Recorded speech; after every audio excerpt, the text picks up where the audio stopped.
Welcome to the next tournament, everybody. We have the Sisters Call Cup, a Polish tournament that is running a META Madness style rule set. So we're going to go over the rules and everything, the tournament format in just a moment, but let's introduce our teams first. On the left side, we have in blue Team Agumi, and they're playing here with the captain, Agumi himself, on Rega. We got Warnick on Muradin. We have Medivh played by Balsa.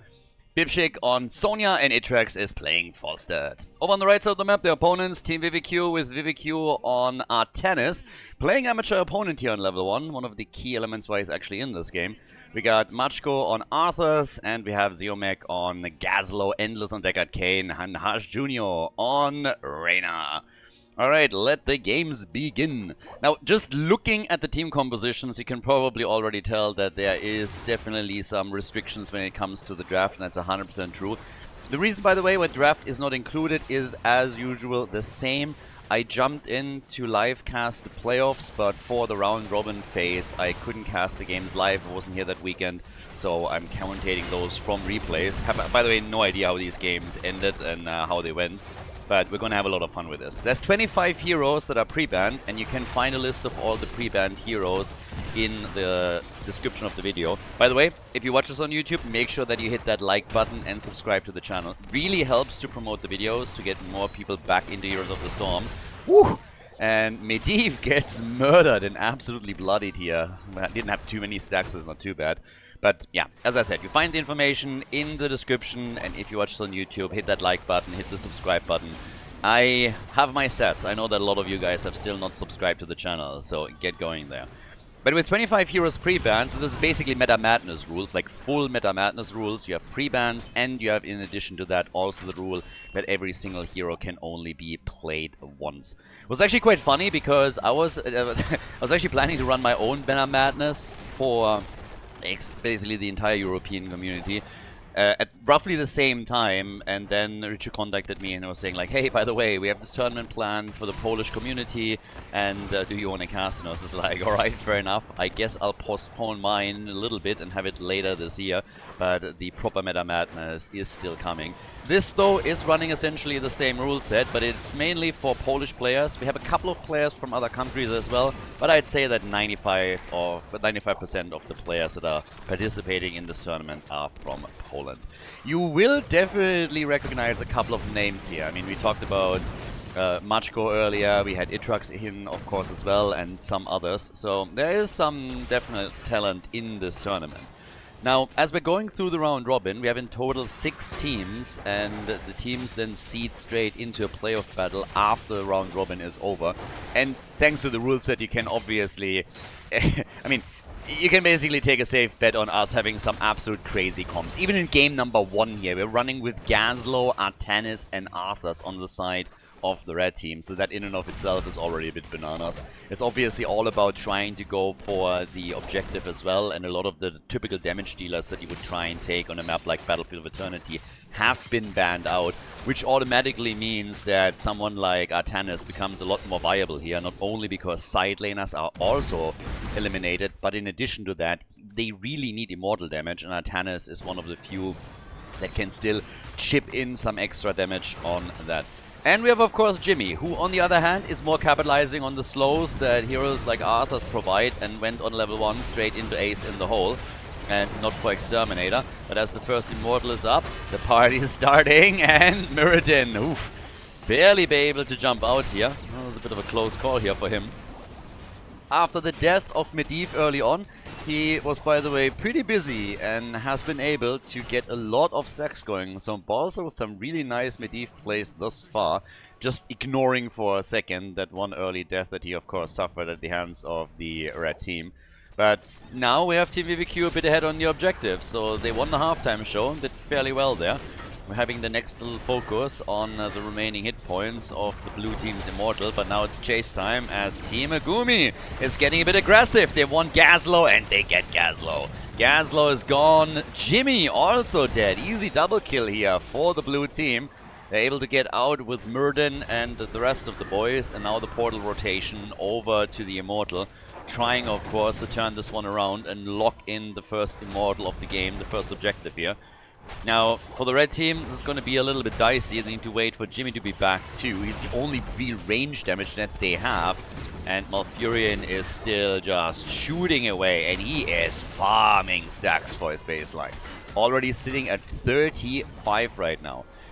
Well, the victory goes to the red team, so, sorry, to the blue team, so they're taking the red team's Immortal down and are able to claim it after the initial halftime victory for Vivq. That was a pretty sweet turnaround, so well done.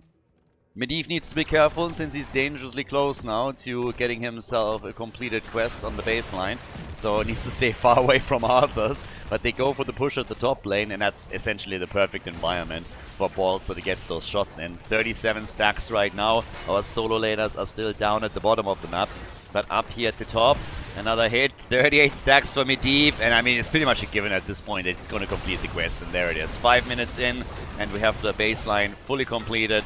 So great job by the blue team. They're pushing through the wall. Damaged the fort a little bit, but not able to do too much more. So the fort itself just basically scratched, but hasn't lost too many hit points. There's a lot more on the map though. They're trying to go for the mercenary camps, and this is actually something that the red team is willing to contest, and they're rotating Artanis up to the top lane from the bottom, trying to turn this into a numbers advantage with a 5 versus 4. Sonya still sitting down at the bottom of the map, but the blue team is doing fairly okay here. Muradin jumped in deep though, needs to be careful, moves back out. We have Gaslow, mega low, but he's able to escape. The portal pops up. Falstad wants to kill. Muradin is dead, and Gaslow is gone too. Maybe an opportunity here. Oh, careful, Arthurs. Should probably not overchase this, or it's going to be the end of him. Maybe Falstad is able to get out here as well. Gets the portal. Ah, Maiev. And they turn it on Arthurs too. What a sick little chain of plays that we just got from Team Megumi here. Able to take Arthurs as they were hoping to cut off his path of retreat. Oh, that was pretty sweet. So yeah, nicely done. They see an opportunity. Machko was a bit too confident and goes down. It's 4 kills to 2 now, and they finally lock in the camp at the top. Additionally, we have 4 kills to 2 leading into level 10. So now heroic abilities are up for grabs, and it's a 1 level lead that the blue team is currently running. So definitely an opportunity to try and take the first fort of the game out, which is exactly what we're seeing at the bottom of the map. Warning moved in with Muradin, and that's the first fort gone. Keep would be a little bit too early here. But we got Iceborne Fortitude now on level 7 for Arthurs. They are 1 level away still from the heroic abilities. But we have the Immortal coming up again. And with the lead in XP, this should honestly be a halftime show victory for Team Megumi that is pretty much not contested. Now, Team Megumi is moving in for the camp. They want this one as well, trying to take those shamans away from the red team. With success, I might add, so nicely done. A sweet little lead for them in this first game of the best of 3 series. Now, in case I haven't mentioned it yet, all of the matches in the round robin phase are best of 3s. And then once we're heading into playoffs, it is a mix between best of 3 and best of 5 matches. Obviously, with the rule set here, you can't really go into best of 7 games. At some point, you're going to run out of heroes to choose from. But it's going to be a pretty wild one either way. Now, as it stands, we have on the side of Team Vivq also level 10 abilities. They're currently looking at Gaslow with a Robo-Goblin, as they should. And we have the Suppression Pulse for these fights. Leyline is out. The red team in a bit of trouble. Gust used as well. And Trash Tannis is gone. Tannis is out. Ancestral, but even the Oh, maybe he gets away. Yes, the portal plays. Maiev is such an amazing asset in a good team composition when coordinated well. Rhaegar was essentially dead in the waters there, but they're able to save him after the Ancestral. Now they're getting kill after kill. Deckard Kane is gone. Jimmy is out. They're trying to chase Machko too. And Itrax moves in deep for the kill, and he gets it. 9 kills to 2. Big plays here from Team Megumi as they go for the next objective. They try to take another Immortal down, and that will be the second one for the blue team. Artanis already defending at the bottom of the map. Muradin has continued to push a couple of the minions in here, together with a catapult. Not a lot of damage on that wall, but they're now moving in with the rest of the team. They're really trying to pressure the bot lane. Sonya's the only one not with them, and she's already taking the top fort out before the Immortal is even there. So a big Immortal with a huge shield at the 9-minute mark but they're trying to go for a 2-lane pressure play. And with them now rotating through the bottom of the map and the level 13 advantage, the red team needs to throw everything against them. But they are not really able to win this here. So the ley line comes out. Again, Stormbolt. They go for Gazlo, but he's still fine. The problem is that up at the top lane, Sonya is wreaking havoc. She's taking down the wall, and they will lose hit points on the keep. And we're only 9 minutes into the game. 31,000 damage from Falstad. He's the top damage dealer in the game, followed by Medivh, who's sitting in second place at 29,000. Jimmy comes in third. He's the top damage dealer for the red team. But of course, they really need to step it up. And that keep at the top, that has taken a ton of damage already, as you can see right here. Not down, but definitely mega vulnerable. And Team Megumi now making a move also straight up for the remaining 2 camps on the map, which they're also going to get. It's going to be a tough one for Team VVQ to come back here. It's not going to be easy for them to get back into the mix right now and make their plays, because they need to bridge 2 levels. At a minimum 1 level so that they get the level 13 talent, but if they want to take over, then that's a lot of kills that they need to get and a lot of good team fights. But they're coming in again with a blind from Artanis. They're looking for a kill on Muradin. Let's see if they can get that. Hashdunyo gets gusted back by Falstad. Warnick moving back in. Another Stormbolt hits, and hits hard. Connects with 2, as we have more damage coming through from Medivh too. So they nearly got the kill on Reyna. The ley line comes out again, and there's also a big wave building up at the top together with the mercenary camp. So for Team Megumi, there's a lot of pressure flowing here. Artanis needs to rotate to the top, but he's kind of needed at the bottom of the map as well. So they're really split here. But he's trying to defend as the forces of the blue team are now breaking through the wall at the bottom of the map, still pressuring that bot lane in an attempt to go for the keep, to go for some kills, and to see if they can maybe net themselves a big easy victory here. They take the kill on Jimmy. That's the range damage gone, but Medivh also falls. It's a kill for a kill, as Artanis is still sitting at the top lane. But we have more and more catapult shots now coming against the keep. And once again, Falstad, he wants the kill, and they get it on Arthas. Arthas and Gazlo are both dead, and that opens up a push for the keep. The keep about to go down, and we have level 16 talents on the board for Team Megumi. They're really opening this one up with a bang. Great play that we're seeing from the team on the left side of the map. So they've been absolutely crushing here. Perfect opening for them into the tournament right now and into this series. So they're making an absolute statement on Battlefield of Eternity. That's definitely true. We have still a 3-level gap. Well, make it like 2 and a little bit between the 2 teams now. Red team, of course, desperate to try and get some kind of action going. And the situation has changed for them a little bit.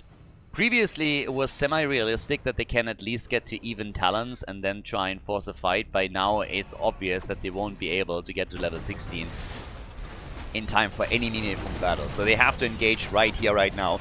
But it's going to be an uphill fight no matter what. So the ley line comes out. Halftime show victory already for the blue team. Once again, the pressure. In comes Deckard Kane with the ult. Drops it, and they get a kill on Sonya. That's exactly what they need. They're looking for follow-ups. They want Muradin. They want Medivh. Muradin is low. Medivh with another ley line saves himself. But there's the body block on Rhaegar. That might be the end of the captain of the blue team. And Agumi indeed goes down. Still, the portal moves by Balsa as he moves out, and they get the kill on Artanis. Artanis once again down, but how about the Immortal? Maybe now the chance at a little bit of a comeback, as Hashdunyo is making moves onto the Immortal. But of course, Falstad is still sitting tight. Medivh is moving in. Sonya is back in 8 seconds. They're making a play for Muradin. Stun is out. Shield for Medivh. He's trying to keep everybody alive here. Falstad doesn't have the cooldowns ready. Moves back out straight into the crosshairs of Jimmy, who gets the easy kill. The birdie is gone, and Medivh is in trouble too. Medivh with the ley line, but is still able to get out. To die, so is still able to kill him. Muradin is the one that is able to get out. Oh boy, I really thought for a moment that Medivh was actually in a position where he could escape. So we're looking at 16 talents any second now for Team VVQ. They actually pulled it off. So good for them. Finally a sign of life from the red team as they lock in kills, close the gap in experience. They still lose the Immortal, but this situation is way better than it looked initially. The problem is that nobody is defending the keep at the top right now. And that was definitely something they could have defeated. But now the keep is falling. I honestly can't believe that they didn't protect this. I mean, it's insane. That's seriously insane. Like, that was such a long time where we had 2 catapults. Basically, only one of the catapults was actually targeting the keep.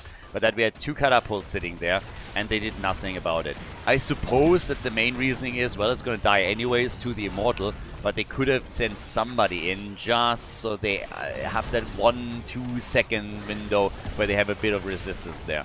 And they could have split somebody off way earlier than that to try and buy themselves a bit of time. But here comes the attack now for the core. Of course, the opportunity for Team Gumi to try and end the game. The Immortal is falling extremely quickly, though. But what about the red team? Can they keep their heroes alive? It's 16 talents versus 16 talents. The core is falling, and it's falling quickly. Jimmy is down, and that's a problem. Jimmy, key hero for the defense here, and he goes down. The core at 50%. The ley line comes out. Gazlo is dead.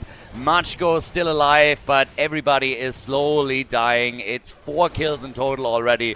They want to go for the 5-man team white, but they're also going for the victory here. It is Team Gumi with the W in game number 1 on Battlefield of Eternity against Team Vivek in this best of 3 series in the round robin phase of the Sisters Call Cup. GG. We're going to head in game number 2 in a second. Guys, if you enjoy the content, if you like the coverage here, please subscribe to the channel and like the video. It really helps to spread the videos to people that were interested in Heroes of the Storm in the past and might rejoin the game. So spread the love a little bit, help to promote the games here, like and subscribe, and I hope that you enjoy the rest of the series. Team Gumi on the left side on our second map in the best of 3 series. The blue team with a solid performance on Battlefield of Eternity and now the chance, of course, to round out a victory. Team Vivek is going to try the best they can in order to prevent that from happening.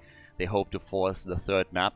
For the blue team, we have Bipshik on Zul. We got Balsa on Jaina. Itrax is playing Malthael. Here in Infernal Shrines, Alex Straza, obviously, fantastic choice now for Gumi, and we have Warnick with Tyrael, so he is going to benefit from those globe talents from Alex Straza, the Circle of Life. As over on the right side, the red team with Machko on Varian, we got Vivek himself on Leoric, Endless with Oriel, Zirmek on Sylvanas, and Hajdunyo on Orphea. So they really are packing a punch with the damage dealers on this one, and since they can try and tee up some of these attacks with a nice taunt, this could really go their way.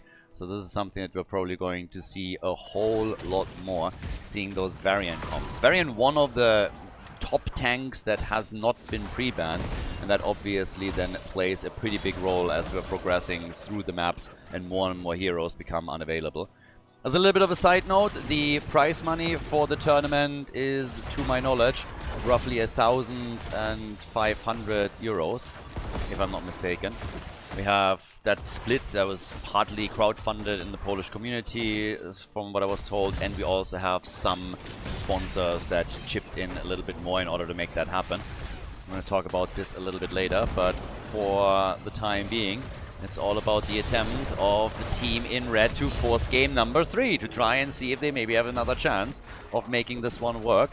Game number 1 didn't quite go their way. There were a couple of really nice moves towards the second half, but afterwards, yeah, it was a little bit dicey.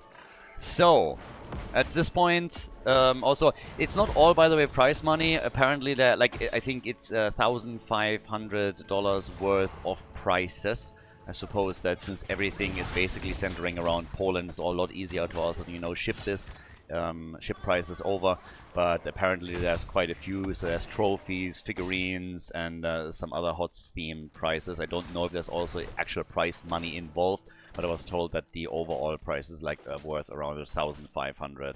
And apparently one of the main sponsors of the tournament is Neshia, who also is part of why this tournament is called the Sisters Call Cup. Apparently her favorite heroes are Sylvanas and Duranda, so that contributed to the name of the tournament itself. Just a little bit of a background here, what we have.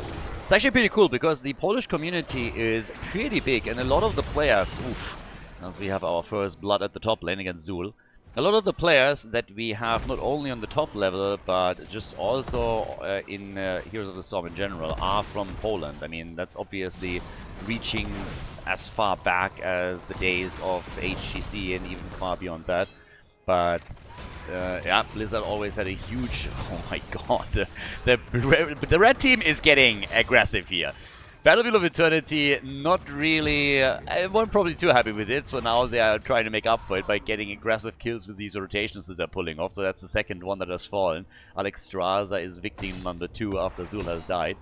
But as I said, Blizzard games in general always had a huge Polish fan base, and in Heroes of the Storm it's no exception. So it's cool to see that we are having still so much engagement from a specific community with the game, and then tournaments that can be hosted like this. So big shout out to Lucio for organizing all of this, and a big shout out to the Polish community just in general. 2 kills to 0. We have a few more stacks also coming together now for both Tyrael and for Alexstrasza. The idea, of course, being that Alexstrasza can, after her 15 globes, provide more and more for Tyrael and make him a real monster in the late game, or at least heavily contribute to his own sustainability as the game continues. We have already some clear at the first objective. It's a Frozen Punisher that the teams are fighting for. Level 7 kicks in for the 2 of them at roughly the same time. Sylvanas still rotating between the bot and the mid lane, and Zul is currently matching this. But he could join the team and does exactly that. Didn't even bother with a minion wave in the middle. So they are letting some experience go just because they want to ensure that they can still fight for the objective. Sylvanas will be a bit late to that party, so they need to be aggressive right here, right now, trying to get a kill against Leoric. The rest of the team is also pushing back. Sylvanas finally arriving, instantly starts to dish out damage, but the blue team has for now taken over the position on the shrine itself. They are trailing heavily behind on shrine minions though, and I doubt that they're going to be able to turn this around, even with the Dragon Queen transformation. Now Zul's gone. That's of course another problem. 0 kills, 2-3, and Team BBQ definitely doing way better in game number 2. But they're struggling a bit in this fight. Balls on Jaina with a lot of CC and slows is coming in and is forcing them back here. It's 18 stacks, it's 34. And at this point, with it being a 4 versus 5 situation, Team Megumi basically realizes, okay, this ain't happening, and slowly fall back here. Now, for Alexstrasza, she needs 1 more globe in order to get to 15 and complete her level 1 quest, and then Tyrael will benefit heavily from that. Bait over the wall is already in. We're of course soon going to get a new patch as well. It's currently on the test server, where some map changes have come in, and for Infernal Shrines that means that these jumps over the walls aren't even possible any longer. So, kind of a buff to the objective. Maybe not if you're playing in Plastic League, because back there nobody baits Punishers over a wall anyways, but on the competitive level that's definitely a thing. But there are a lot more changes in that patch, so Blizzard is apparently really trying to change the way that the game is being played. Now, if you haven't checked those notes out yet, I would highly recommend that you check out the videos on my YouTube channel. There is one that I uploaded just recently, where I went over some of the biggest changes to general gameplay. Because, as I said, Blizzard has not just gone into the numbers and tried to adjust a couple of heroes, but they were really heavily trying, or apparently heavily trying, to change general gameplay a little bit in the way that the maps play out. 3 kills to 0 so far. Blue team is once again falling back as they're getting ganked up here. So the invade that we see from Team BBQ, again successful. They're dictating the pace of the game. Partly also because they have now level 10, so with the early heroic ability in their hands, they have a huge advantage.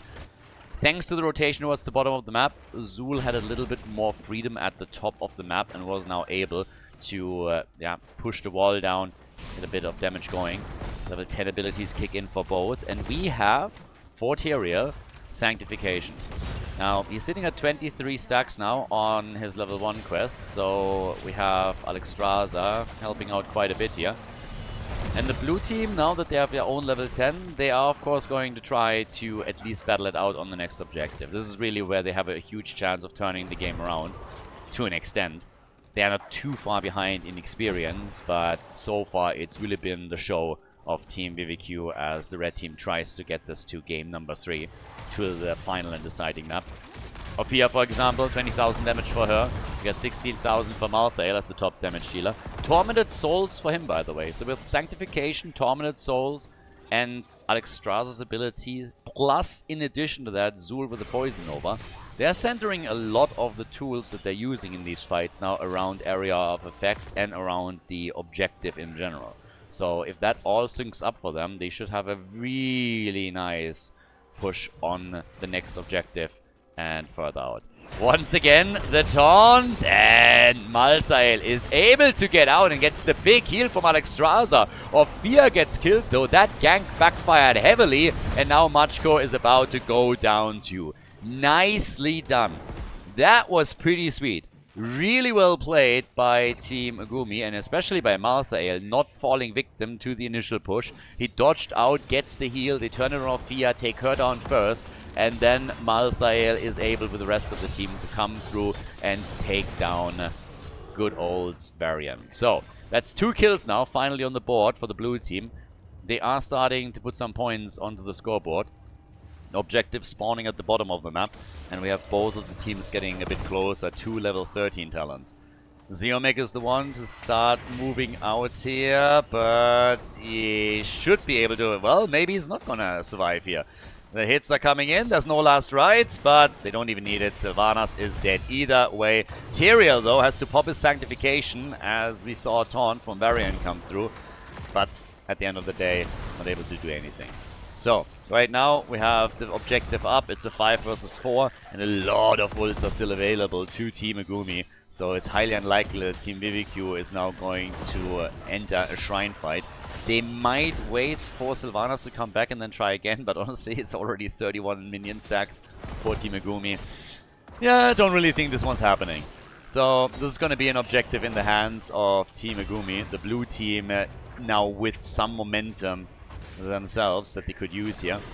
Also, next attack over here against Zul, and he is down. Perfect timing when you think about it. Just as the push is coming through at the bottom of the map, Zul goes down, so now it's a 5 versus 4. Makes the defense just so much easier. It is an Arcane Punisher, so now the pressure at the bot lane will probably still cost them the fort, but they can try and defend this, maybe get another kill. That would of course be the dream right now from the perspective of Team BBQ. Jump coming in once again from the Punisher, but yeah, seems like the Arcane Sentries alone are already going to be enough to take this one out. So the fort is gone. The rest of the red team is rotating back out. Zul respawned now on his way towards the top lane. Small lead in experience at this point for the blue team, mainly stemming from their mercenary advantage, by the way. So when we're talking mercenaries, this is where they really pulled ahead. They did a lot, and you can see it on the minimap now too. More and more camps claimed by them. Alexstrasza gets caught here. In comes the taunt, the ult from Ophir, but Hashdunyo's in trouble. Big play from Sylvanas, and that's the end of Malthael. Malthael is gone. Dragon Queen gets popped, but everybody is in the corridor, and Jaina is trying to take advantage of it, and here comes the poison over from Zul. Jaina down, but Leo and Oriel also die. Alexstrasza has gone, Zul is gone. It's an absolute bloodbath over here. 4 heroes eliminated on the side of Team Agumi, and Team BBQ still with 3 on the board, and now the chance to maybe gain some momentum, at least de-push the lanes. But boy, oh boy, that escalated. All initiated by BBQ himself and the Entomb that he used, and now Tyrael, no. Yeah, Tyrael out there, gets taunted, gets killed. That's level 16 for Team BBQ. This is always the kills that hurt the most, when you are the only one that was able to survive, and you get out of the battle, and then all of a sudden you just go a little bit too far forward, slightly out of position, the opponent flanks in, and then takes you down too, with a delay compared to the other heroes in the game. So, highly unfortunate for them. By now we have 9 kills to 5. Well, there is level 16 also for the blue team. A little bit of a trap attempt here by Team BBQ. Not a lot that they can do with it. Trying. We have no northern exposure. Numbing Blast is what we're currently getting from them. So, yep, Numbing Blast on level 16. We're also getting Weaken. And talking about Zul, he's sitting in the middle again. Got caught by the Entomb. And I like what we're seeing from Leoric here. Ice Block and Aegis both used. Sanctification is out. Maybe now the time for Jaina to shine. Comes in. They get Ophir and they get Leorki. Both of them gone. Oriel dies, and boah, that was a disaster for VVQ's team. That hurt. That hurt, and it hurt a lot. Zul, again, they got him, but at what cost? Everybody got destroyed afterwards, with the exception of Sylvanas. And this is, of course, a massive push through the middle of the map that we're now getting from Team Agumi. They can go straight for the wall, can move towards the top and try and take down maybe even the fort here. If not, then at least get an early start on the shrine. But they should push that fort quite a lot. I mean, this is a perfect opportunity to try and remove that fountain, for example. So get all of the damage going, and this is exactly what we're seeing. The defense is arriving a bit too late, so the fountain will be removed, and that gives the blue team in and of itself already an advantage on the objective. Jaina sitting at 40,000 damage now. Bit ahead of Orphea, who is at 38,000. Malthael now the first one to get shrine minions for the team, but we have Team VVQ making their play towards the top, so they are heavily interested to now try and retake control here and get the next Punisher, the next objective. So the attacks are slowly happening. We got now 9 kills to 10. It's a very close game number 2 between the two teams here. So there's definitely a chance for Team VVQ to turn this around and force a third map. But Aegis had to be used early, and they could still get the kill. Poison Nova is used, and we have the Dragon Queen as they're attempting to save. Oh my god, they actually saved Jaina. I can't believe it. And instead, Variant, Sylvanas, and Oriel are all dead. Jaina ice blocked at the last second, and Alexstrasza came in with a big save and was able to keep her alive. Now we have the push for the top side wall, and the blue team has, of course, massively pulled ahead in experience. They're now looking at a 1.5 level lead, 1.5 level advantage over the opponent's team. And things are not going to get any easier for Team VVQ. They have Leo at the bottom of the map trying to get some experience and push out the bot lane, but the top side keep has absolutely no chance. And the next problem is that we are going to see another Punisher traveling through the top. So the blue team is already making a move for the core. Leo is now forced to defend here, but the Punisher has been taken, and if they can already remove some points of the core, it's going to make this push for a victory in the series even easier. 13 kills to 10. Heroes are slowly respawning, but look how low the core already is. 50, 40, 30% right now, and this is a victory. It just has to be. Sanctification still on cooldown. Here comes the Entomb, but the core falls, and this is a 2-0 victory for Team Agumi in this round-robin phase of the tournament. Nicely done. Team VVQ gets defeated. Team Agumi takes the win on Inferno Shrines. GG and well played.